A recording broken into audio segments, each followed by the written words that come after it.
Self efficacy theory Bandura ने develop किया था, जो कि सजेस्ट करता है हमको मोटिवेशन और परफॉर्मेंस जो इन्फ्लुएंस होता है इंडिविजुअल की बिलीफ और उनकी एबिलिटी से कि वो टास्क को सक्सेसफुली कंप्लीट कर पाए, है ना। जिनका हाई सेल्फ एफिकेसी रहता है वो ज़्यादा कॉन्फिडेंट रहता है अपनी कैपेबिलिटीज़ को लेके, और वो इनहांस करता है मोटिवेशन और बेटर परफॉर्मेंस को लीड करता है। तो अगर कॉन्ट्रास्ट में देखें, जिनका लो सेल्फ एफिकेसी रहता है वो अपनी एबिलिटीज़ को डाउट करते हैं और उनका मोटिवेशन लो रहता है, परफॉर्मेंस भी लो रहता है। तो सेल्फ एफिकेसी थ्योरी के कंसेप्ट क्या क्या है कि पहले तो डेफिनेशन देख लेते हैं कि बिलीफ है कि अपनी एबिलिटी होना कि हम कोई भी टास्क जो है सक्सेसफुली कैरी आउट कर लेंगे और अपने गोल की तरफ हम लोग बढ़ेंगे तो गोल को अचीव कर लेंगे, ठीक है।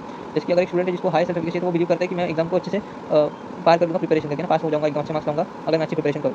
4 सोर्सेज ऑफ सेल्फ एफिकेसी में क्या आता है, बंडूरा ने आइडेंटिफाई किया 4 प्राइमरी सोर्सेज इन्फ्लुएंस करते हैं जो सेल्फ एफिकेसी को। एक तो मास्टरी एक्सपीरियंसेस है ना, अगर पास्ट एक्सपीरियंसेस सक्सेसफुल रहेंगे तो सेल्फ एफिकेसी बढ़ती है, और अगर फेलियर्स रहेंगे तो सेल्फ एफिकेसी घटती है। अगर डिफिकल्ट प्रोजेक्ट हम लोग कंप्लीट करेंगे टाइम पे, है ना, तो बूस्ट होता है कॉन्फिडेंस और फ्यूचर टास्क के लिए हम लोग को सेल्फ एफिकेसी बढ़ जाती है। विकैरियस लर्निंग मतलब क्या कि ऑब्जर्व करना दूसरों को सक्सेसफुली कंप्लीट करते हुए टास्क को, तो उससे भी सेल्फ एफिकेसी हमारी बढ़ जाती है। जैसे कि कोई कलीग है हमारा, ठीक है, अगर वो अपना प्रेजेंटेशन स्किल अच्छे से मतलब कर रहा है, ठीक है, तो उसकी स्किल्स को उसका भी देख के हम लोग को भी अपने ऊपर मतलब ऐसा भरोसा होता है, ठीक है, और हमारी सेल्फ एफिकेसी बढ़ जाती है। फिर सोशल पर्सुएशन क्या है कि एनकरेजमेंट और feedback from other strengthen self efficacy, है ना, कि अगर कोई आपको एनकरेज करता है, कोई फीडबैक देता है आपके बारे में, तो आपकी सेल्फ एफिकेसी बढ़ जाती है। जैसे कोई मेंटर जो है रिएश्योरेंस देता है, मोटिवेट करता है आपको, एक एम्प्लॉय को, ठीक है, कि वो चैलेंजेस ले सकता है, ऐसा।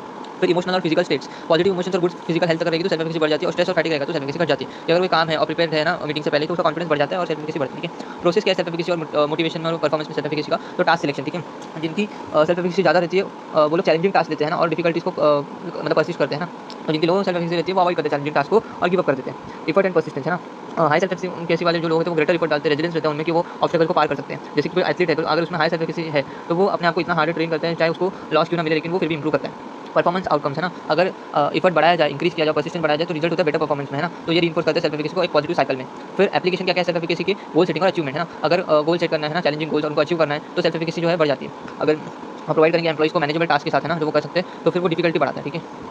Training and development, skill building programme जो है, सिमुलेशन जो है, वो एम्प्लॉय को मदद करते हैं मास्टरी एक्सपीरियंसेस गेन करने में। जैसे कि सेल्स ट्रेनिंग वर्कशॉप देंगे तो उससे कॉन्फिडेंस बढ़ता है, कस्टमर के साथ इंटरेक्शन अच्छे होते हैं, ठीक है। फिर मेंटरशिप एंड सपोर्ट, है ना, सुपरवाइजर्स और मेंटर जो है वो इंकरेजमेंट देंगे, कंस्ट्रक्टिव फीडबैक देंगे, तो उसकी वजह से भी सेल्फ एफिकेसी जो है अच्छी होती है, रेगुलर परफॉर्मेंस उनका अच्छा होता है, पॉजिटिव रिइंफोर्समेंट को मिलता है। और रिड्यूसिंग स्ट्रेस, है ना, ऑर्गेनाइजेशन जो है क्रिएट कर सकते हैं सपोर्टिव एनवायरनमेंट जिसमें वो लोग स्ट्रेस मैनेज करें, एम्प्लॉइज का उनका कॉन्फिडेंस बढ़े, है ना। फ्लेक्सिबल वर्क आवर्स रखेंगे तो वर्क लाइफ बैलेंस हो जाती है उनकी। फिर research supporting self efficacy theory में क्या impact on job performance, study से बताती है कि जिनका सेल्फ एफिकेसी हाई रहते हैं वो ज़्यादा मोटिवेटेड रहते हैं और अच्छा परफॉर्म करते हैं, चाहे कोई भी फील्ड, एजुकेशन, हेल्थ या बिजनेस। टीम एफिकेसी क्या है, collective self efficacy with in team boost collaboration and overall performance, है ना, सबका एक साथ ही अगर टीम का पूरा सेल्फ एफिकेसी अच्छा रहेगा तो उससे कोलैबोरेशन बढ़ता है, परफॉर्मेंस अच्छा होता है। स्ट्रेंथ्स क्या क्या सेल्फ एफिकेसी थ्योरी के प्रैक्टिकल एप्लीकेशंस हैं, ये हाईली रिलेवेंट है ट्रेनिंग के लिए, गोल सेटिंग और एम्प्लॉय डेवलपमेंट के लिए। फोकस इज पर्सनल ग्रोथ, है ना, इसमें खुद का कॉन्फिडेंस बढ़ता है, रेजिलियंस बढ़ता है, एक्सपीरियंस को पार करने का, है ना, सॉरी एक्सपीरियंस लेके। फिर ब्रॉड एप्लीकेबिलिटी क्या है, इसमें सेल्फ एफिकेसी जो है डिफरेंट इंडस्ट्रीज में यूजफुल है, रोल्स में, एज ग्रुप में, हर जगह यूजफुल है, ठीक है। Limitations of self efficacy theory के ओवर कॉन्फिडेंस, है ना, ज़्यादा सेल्फ एफिकेसी भी अच्छा नहीं है जो अनरियलिस्टिक एक्सपेक्टेशंस हमको दे दे। फिर डिपेंडेंस ऑन पास्ट सक्सेस, है ना, फेलियर जो अर्ली एक्सपीरियंस की जो है उसकी वजह से लोअर सेल्फ एफिकेसी होती है, ये भी बात है ना। फिर नेगलेक्ट ऑफ एक्सटर्नल फैक्टर्स, ये एक्सटर्नल फैक्टर्स को ओवरलुक करते हैं, खाली इंटरनल बिलीफ्स के ऊपर है, तो ऑर्गेनाइजेशन का एनवायरमेंटल बैरियर्स ये सब नहीं देखती, वो ओवरलुक करती है, ठीक है। तो आपको ये सारे नोट्स माइंड फॉर्मेट में मिल जाएंगे, और मैं इधर से नहीं क्लिक नहीं हो पाए, मैंने चैनल फोर्स वाले वीडियो नीचे डिस्क्रिप्शन में दिया हुआ है, ठीक है। और आप वीडियो अच्छी लगी तो लाइक कीजिएगा, कमेंट कीजिएगा, शेयर कीजिएगा, सब्सक्राइब कीजिएगा, थैंक यू।